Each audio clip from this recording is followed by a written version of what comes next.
to the front wing on that car. That was Tom Howard, the crew. Marty Snyder with. And guys, when they asked Will Power about the chassis, he had zero response, meaning he thinks the chassis is just fine, but he's got to pick up some time to beat Bourdais. Clearly waiting on the fuel, once again making sure it is completely full, and he leaves pit road.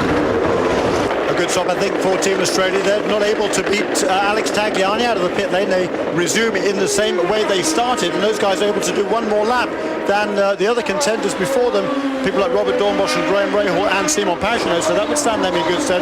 But still, our race leader, Sebastian Bourdais, he was out there running in front, pulling away, saving fuel, and as you see, he's done a couple more laps than most of the contenders. Now, finally, Seabass pulls onto pit lane, and Bill Snyder is down there in the Newman Haas Racing pit, ready for Sebastian's first stop of the afternoon.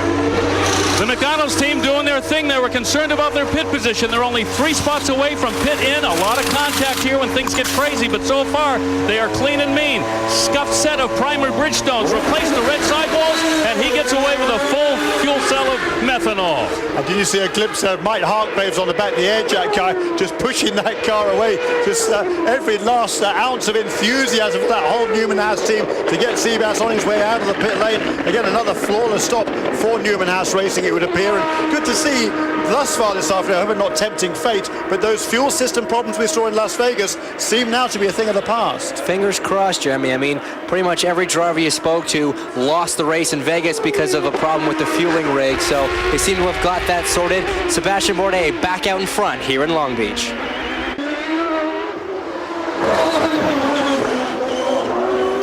So it's Oriol Servia, car number 3, the Index car for Forsyth Championship Racing. Jerry Forsyth out in front of the race. Oriol just doing a remarkable job. Great to see. Neil Jarni is, you can see in the background there, the Red Bull car of the Swiss driver in second place. About 2 and a little bit over, just under 3, just over 3 seconds this time around as he comes past, because another very quick lap from Oriol Servia, a 1 minute 9.460. That's just 1/10 of a second slower than the best lap this afternoon, set by Sebastian Bourdais. That was on lap 28, just before his first pit stop. But Oriol now, of course, he's on low tanks. He's about to get ready for his first full pit stop of the afternoon, and Oriol taking full advantage of the lightness of this car.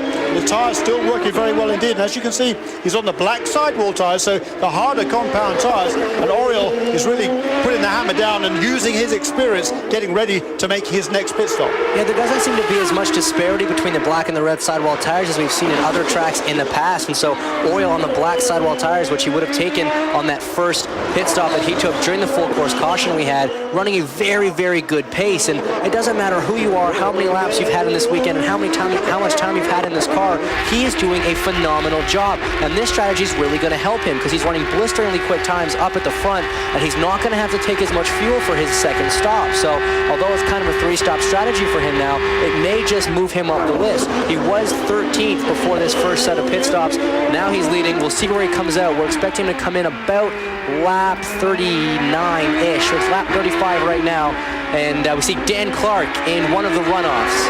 There is the second-year driver from England, from Yorkshire, Mexborough, Yorkshire, is Dan Clark. He had a disappointing weekend in Las Vegas 1 week ago. He was running pretty quickly in the early stages of the race, but then got a bit carried away, put it in the wall. That was the end of his afternoon. Not quite sure what's happened to here, but he's certainly beckoning there to the Holmetro safety team to get him back out and maybe get back into the fray. But I think just gone down one of the escape roads here. Not quite sure where he is on the racetrack, but it's just a local yellow there in turn 9. Just skated on down the escape road, so he'll lose at least a lap there. In the meantime, it's Oriol Servia out in front and churning out these very, very quick laps. Another one last time was a 1 minute 9.8. We'll see as he comes across the line this time. It's a 1 minute 9.79, so just a thousandth of a second, a couple of thousandths quicker, and about 3/10 slower than his best lap. But that compares to Sebastian Bourdais, who is running, of course, on a full tank of fuel, a 1 minute 10.4, so 3/4 of a second. Oriol pulled out that lap. The gap from Oriol in first place to Bourdais in fourth, with Neil Jarni and Tristan Gomedy on the same strategy as Oriol Servia.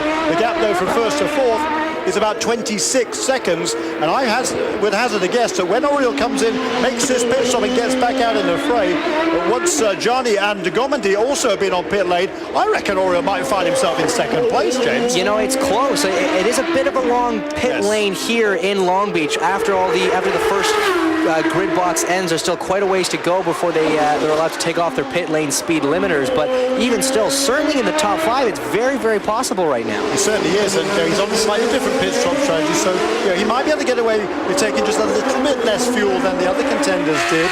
They'll be working out their fuel consumption down in the pit lane. The engineers will be crunching the numbers and see if they can get him just a little bit less fuel, get him out a little bit quicker, and he can come out ahead of this huge train of cars. And there is Justin Wilson, who's a big beneficiary in that first round of pit stops, as we hear Oriol Servia has been told to come into the pit lane this time around. But look at that, Justin Wilson, a great first pit stop apparently by the R Sport team. He vaulted from sixth place, seventh, wasn't it, all the way up now into right behind his teammate Alex Tagliani. Tremendous work. And essentially Alex Tagliani is running second in this motor race behind Sebastian Bourdais, the leader before the pit stops, and that's just a fantastic result for him now. And he seems to really like these black sidewall Bridgestone tires, a slightly harder compound as we ride on board the number 9 CDW car heading down Shoreline Drive. He likes the harder compound. It suits his style better. It gives him a better balance in his race car. That's the same amount of grip relative front to rear, so when he turns in, the car's got a very nice, it feels like it's on rails. When he turns in, the front wheels go where they want and the back follows nicely. Looking at a replay here, Sebastian Bourdais maybe not so much. Yes, that was a pit stop replay. It was a fabulous pit stop. That was lightning quick. Not quite sure what we're getting at here. And Oriol Servia in the pits. Yes, here he is. So this will be his second stop of the afternoon, and Marty Snyder is in the Forsyth Championship Racing pit, ready for Oriol Servia, who's just leading the race. Let's see where he comes out. Wally, as we talked about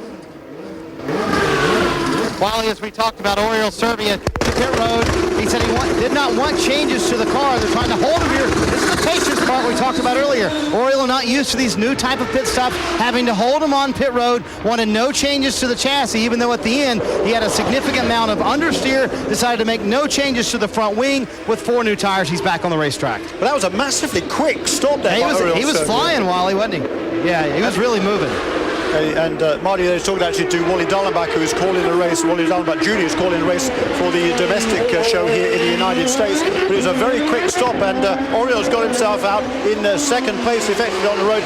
Once Gomendi and Gianni come onto pit lane, he's well ahead of that train of cars led by Alex Tagliani and Justin Wilson. I'm sure in a moment or two, as he's desperately trying to get some heat in the tires, James, you'll see how close those 2 R Sports cars are behind him. Meanwhile, this is Tristan Gomendi, and he is now leading the race for the first time in his Champ Car career, and he pulls off into pit lane for PKV Racing. So good to see PKV. Yeah, they will be credited with leading that lap.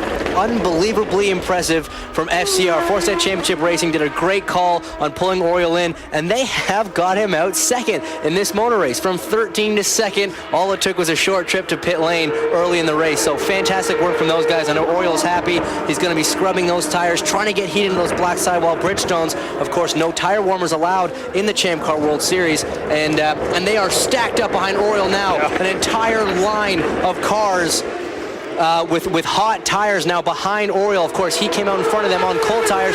It's close. Alex Tagliani on the push to pass. Oriol Servia on the push to pass. Side by side heading in the first corner. Alex on the outside. Justin looking to go with him, but Oriol has the inside line. Everybody makes it through. This is good racing. It certainly is. Was that a defensive line there taken by Oriol Servia? Have to see what race control says. But, the racing line, as you come out of Shoreline Drive there, you have to kind of, drift across to the left-hand side of the road, coming out of that long sweeping right-hander, which is taken flat out at about 175 miles an hour. We get up to about 180 or so before braking for turn 1. And there is Oriol Servia able to maintain that advantage just over Alex Tagliani and Justin Wilson. And as you said, it was great strategy by that number 3 team. It's Brandon Fry, who is the race engineer for that car. Brandon, of course, last year worked with the Roche France Rookie of the Year, Will Power, at Team Australia, switches across to the Forsyth Championship Racing team this season. And now Oriol has his tyres up to hey guys, listen, Michelle. Mario Dominguez, who was knocked out early, came back, went up to the transporter to change, and I was expecting him to be back here in the pit so that I could get an update from him. But the official word is that he went up to the transporter. He never returned. He had left the Long Beach Grand Prix. Poor form for Mario Dominguez. I know it's got to be a tough afternoon for him, but you should stay and give the media what they want. That's part of our job as drivers, but that is neither here nor there. What matters is this battle on track. Essentially, or it is now that all the other drivers have pitted. This is the 2nd through 7th battle, all the way down to Graham Rahal in 7th position is a train of cars, and all these guys are hungry. This is a good motor race. Yeah, it certainly is indeed, but still Bourdais well out in front. He's got about an 18-second lead over this whole group of cars, and now that Oriol Servia has worked so hard to get that heat into the tires, build up the air pressure inside those tires. I think now we'll see he's able to stretch away just a little bit perhaps from Alex Tagliani and Justin Wilson in their battle for 2nd and 3rd, and then the 2 Team Australia cars right behind them. This is phenomenal. I am loving that Oriol is now pulling away. He was 0.2 of a lap quicker than Alex Tagliani on that last lap. It has not taken him long at all to get up to speed. This is a phenomenal story right here, Jim. Isn't it just? He's a great young man, is Oriol Servia, and he's been patiently running around the last couple of weeks. But in actual fact, he said, I think yesterday morning, he said, I'm not even going to bother going to Houston. I'm not a good spectator. I think he had a good time with us in the commentary booth last week, but that's not something he wants to do. He wants to be driving a race car. He said, I'm not a good spectator. I either want to be in the race car or not at the racetrack at all, in which case I'll be watching on TV. But we've got, 41 laps in the books, and Bourdais well out in front.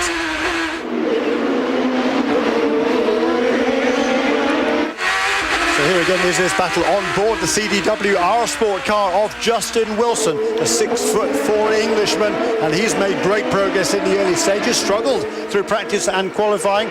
Well, started on the 7th position on the grid, but now he's got himself up to 4th in the early stages. He leapfrogged several guys, certainly Rahal and Pagenaud, by virtue of the fact that Justin was able to do one more lap on that first set of tyres and that first tank of fuel, and that extra lap enabled him to leapfrog the cars, as I say, particularly of Rahal and Pagenaud. And Will Power as well, of course. And now he definitely looks like he's being held up by his R Sports teammate, Alex Tagliani, who's really outclassed him all weekend. So it's good to see Justin back on form. He certainly has a balance on this race car that he likes, and just judged by how close he's been running to Alex for how many laps now, he definitely has a slightly quicker race car. So it's going to be up to him to try and find a clean way by. The last thing you want to do is have any sort of contact with your teammate, but I'm absolutely convinced that Justin's not going to be content to sit behind looking at his teammate's gearbox for too much longer. I think you're right. And Justin, he came in, made his pit stop on the same lap as Will Power, but either the in lap or the out lap or a combination of both, he was able to leapfrog Power as well as the 2nd Team Australia car of Pagenaud and the rookie Graham Rahal as well, the 2 rookies, Pagenaud and Rahal as well. And here he is again on board that car, and Justin has used not very much of his Cosworth power to pass. He's still got 44 seconds worth left out of the 60. Alex Tagliani, meanwhile, we saw him use it a couple of laps ago in a vain attempt to get past Oriol Servia, and Tagliani now has only 18 seconds worth left. Tagliani's always been one of the drivers known as a little bit trigger happy with his push to pass. Since they first introduced this rule in preseason testing, he's always just, give me more, I want more. He just loves hitting that button, and he is the driver with the least Cosworth power to pass left in his engine. So he's going to have to be very careful how he uses it. If you're not familiar with the Cosworth power to pass feature, the button on the steering wheel, when you press that button, it gives you an extra 300 RPMs, about an extra almost inch of boost pressure on these turbocharged engines. It's worth about 50 horsepower, so it takes it up from 750 to 800 horsepower, and you have 1 minute's worth, 60 seconds worth to use whenever you like during the course of this 1 hour and 40 minute race. This man, though, Sebastian Bourdais, he's running serenely out in front. We heard his race engineer Craig Hampson say just before the pit stop that Sebastian was out there cruising, and he's cruising so much he hasn't even used the power to pass. I know that the likes of Neil Mickelwright, who's the Vice President of Operations of Forsyth Championship Racing, does not like the fact that he can say Sebastian is just out there cruising, because this man, his man, Oriol Servia, 2nd in this motor race right now, actually running slightly quicker than Sebastian Bourdais, 0.3 of a lap quicker on that last lap. and unfortunately he's got a 16-second gap to the race leader. He needs a full course caution, doesn't he, Oriol Servia? I think he's perhaps got a car that he might have something conceivably for Sebastian Bourdais, but with that 16-second deficit to make up, he's going to have a hard time doing that unless there is a full course caution, because there is no doubt that Bourdais is out there just running around on his own. There's no traffic really to speak of. There's one car there in the far distance. I think that's Matt Halliday on the tail end of the lead lap in the 42 below car of Conquest Racing. Matt's done a nice job this weekend as well.